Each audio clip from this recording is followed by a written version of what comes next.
Welcome. I am the Frail Blaze. Today's story: I'm never hooking up in a cornfield again. Chaz and I had only been together since the beginning of the summer. Still, based on his reputation of being kind of a player, I was surprised that we had lasted that long.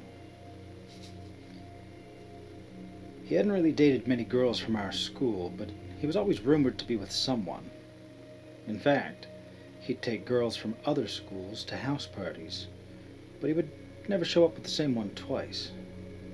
I had always thought he was very, very good looking, but I never even thought that I could approach him. He was popular, and I was not. I had friends, sure, but I wasn't even close to the same social level as he. We had chemistry class together, and we were assigned as lab partners. That's how we met. A cliché, I know, but it was still pretty cute to me. I never had high expectations for love. My tastes were simple. I was pretty nervous at first, but he was easygoing and made me laugh a lot, so I relaxed around him in no time.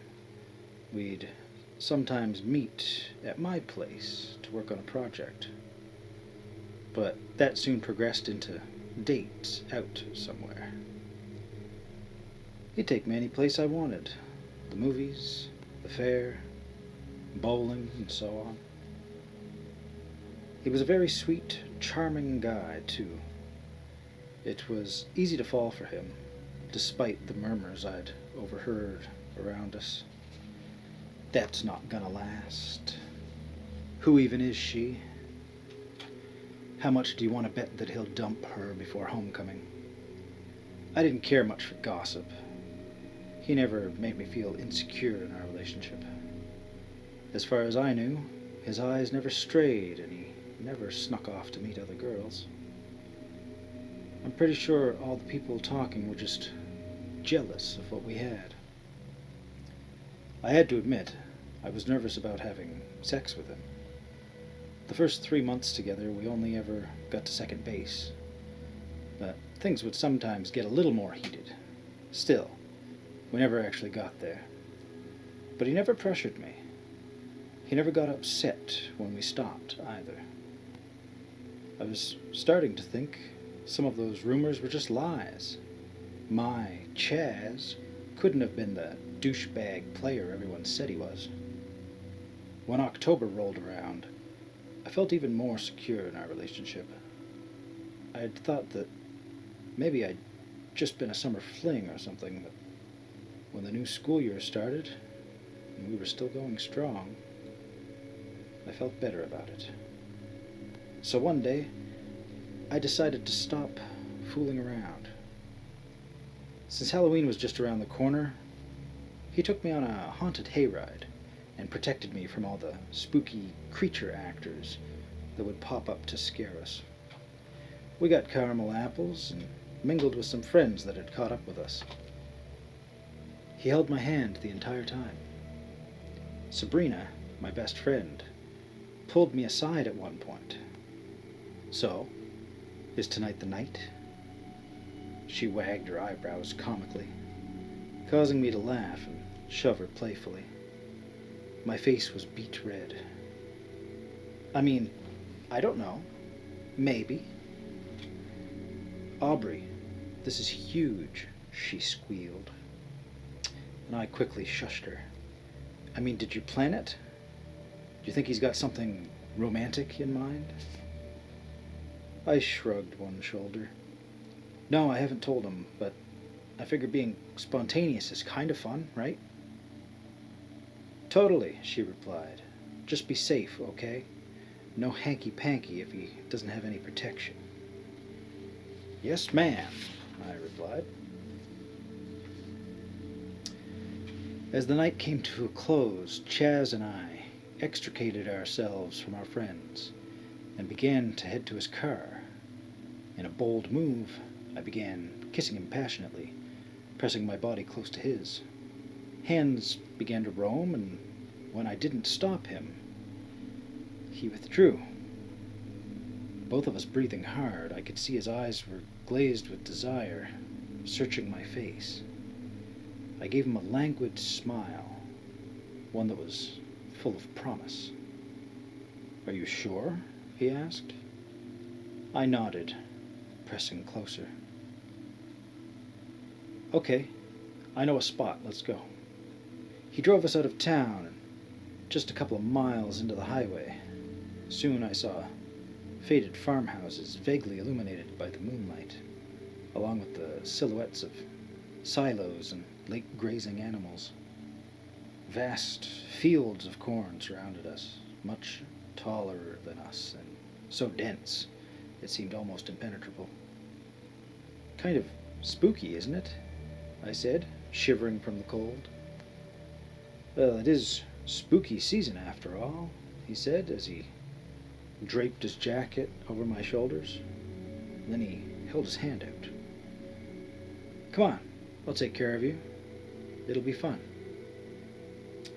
I took his hand without thinking, and he began to guide us through the corn. He used his phone to illuminate the way. I kept close as he parted the stalks. I was completely on edge, every fiber in my body tense. Fear coursed coldly through my bloodstream. "Not too far now," he said, squeezing my hand reassuringly. But he seemed to be shivering too. His breath a bit labored. His pace even quicked up a bit. I was struggling to keep up. "You okay?" I asked, nearly panting. When he glanced back, I saw he was smiling, his face flushed and his eyes glinting. There was something sort of strange about it, but I just dismissed it as jittery anticipation. "Simply amazing," he said.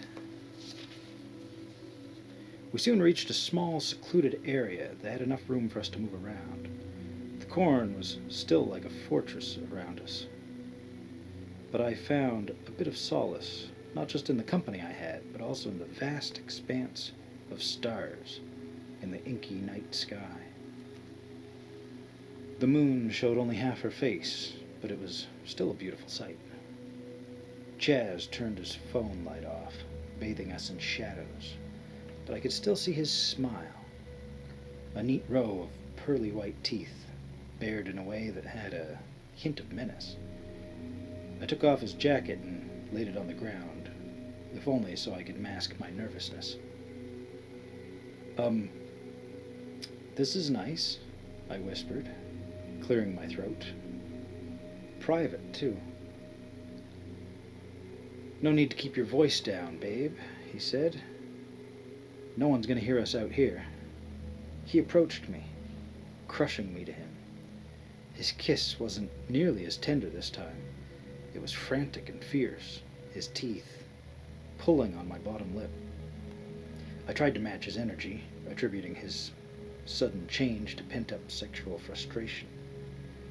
Then, his hands were under my shirt, raking up my ribcage and further up. I tangled my fingers through his hair as he kissed along my jaw and neck, sure to leave a mark. Once my shirt was off, I hesitated, pulling back. His heated gaze ran over me, and I suddenly felt shy. The cold made goosebumps appear all over my skin. I tried to cover myself with my arms, but he stopped me.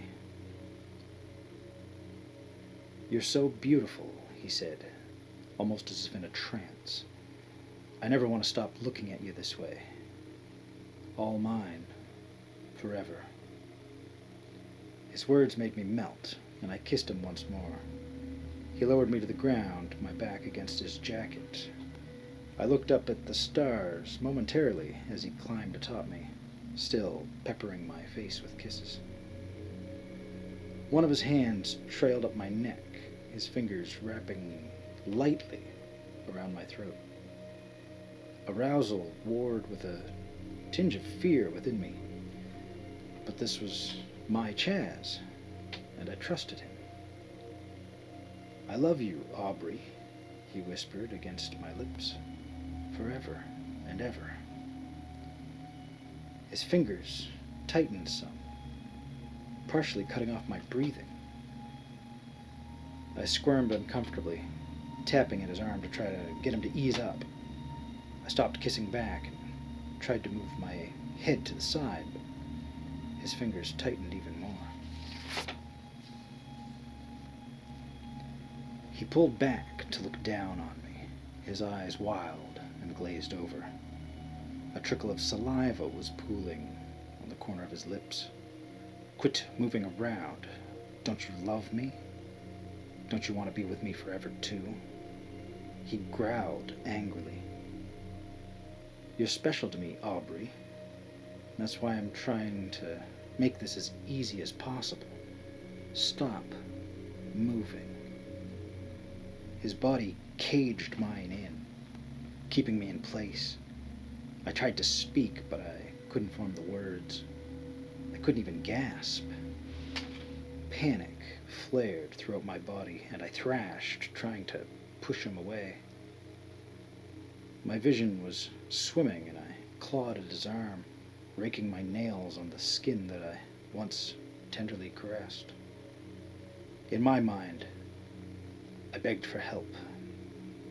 I prayed to whoever might be listening, whatever merciful being might look kindly upon me. With every waning beat of my heart, I held out hope that this wouldn't be my end. Where had I gone wrong? Were there signs that I hadn't seen? Oh, please, I don't want to die.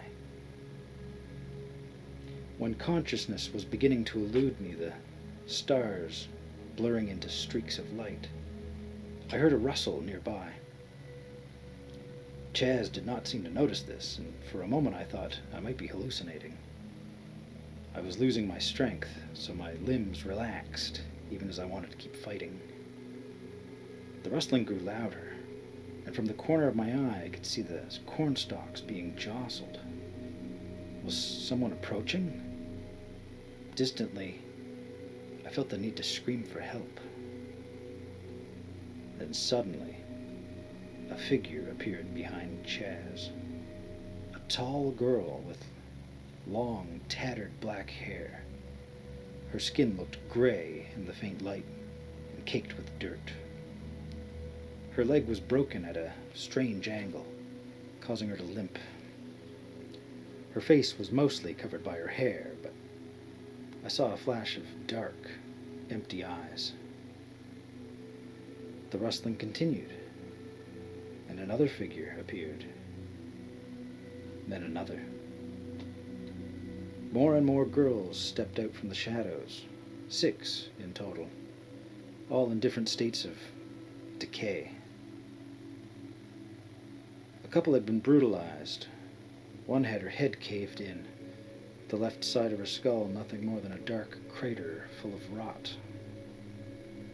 Another had one eye hanging out of its socket, the iris covered with a milky white film. One had her throat slit, the wound like a second smile that bled a black substance. She was the first to take another step forward, wrath and hatred written all over her face. I wondered if she was an angel. Chaz finally seemed to snap out of his trance, looking up at our new companions. His eyes zeroed in on the girl that was still marching forward. Ella? He whispered, his voice wavering. No. His eyes nearly bulged out of his head in shock, and his hand loosened around my throat. I sucked in air immediately, coughing violently, but he was too afraid to even notice me anymore, rolling off of me and trying to skitter backwards. He yelled, "Serena! Oh God, it's not what you think," Chaz begged. The rest of the girls shambled forward, their faces an equal mask of fury. I tried to drag myself away, but I didn't get very far. I was still too weak. I heaved and retched on the ground. The back of my throat tasted like metal. "Aubrey, help! Help me!" Chaz threw himself towards me, trying to get a hold of my ankle. "No! You can't do this!" One of them, the girl with the hanging eyeball, leaned down, the corners of her lips still twitching up into a smile. When she spoke, her voice was like smoke, so low it almost made the earth tremble. "No one can hear you out here." The girls descended upon him like vultures on carrion. With supernatural strength, they began ripping him to shreds. I could hear the flesh tearing even over his screams. I could hear his gurgles as he drowned in his own blood. Then they dragged his body away, like a felled hunt to be consumed later. There was an all-consuming silence, in which I could only hear the blood pounding in my ears. I kept expecting to be attacked next, perhaps in an act of scorn or jealousy. Instead, when they emerged once more, they helped me up, and they silently guided me back to the road. Their grip on me was cautious, and their gazes were sympathetic. There was something entirely surreal about the whole thing, but I was just grateful that my prayers had been answered. Once we were back by Chaz's car, I turned to them. "How can I ever repay you?" I asked, my voice rough and gravelly. The one with the slit throat, Ella, shook her head. "He's gone. That's all."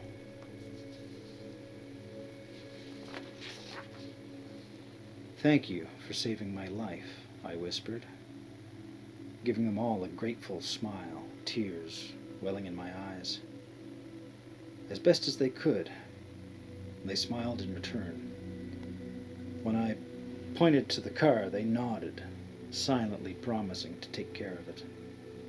I wanted to say more, but one by one, they receded back into the shadows without so much as a second glance back in my direction.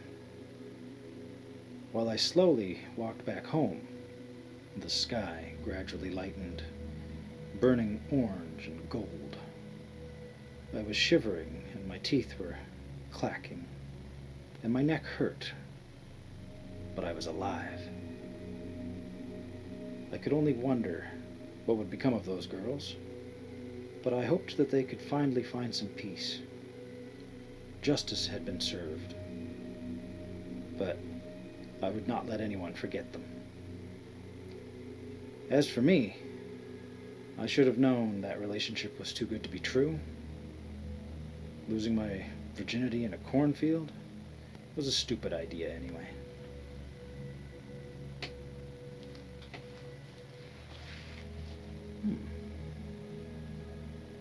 Well, a terrifying situation for one became a terrifying situation for another.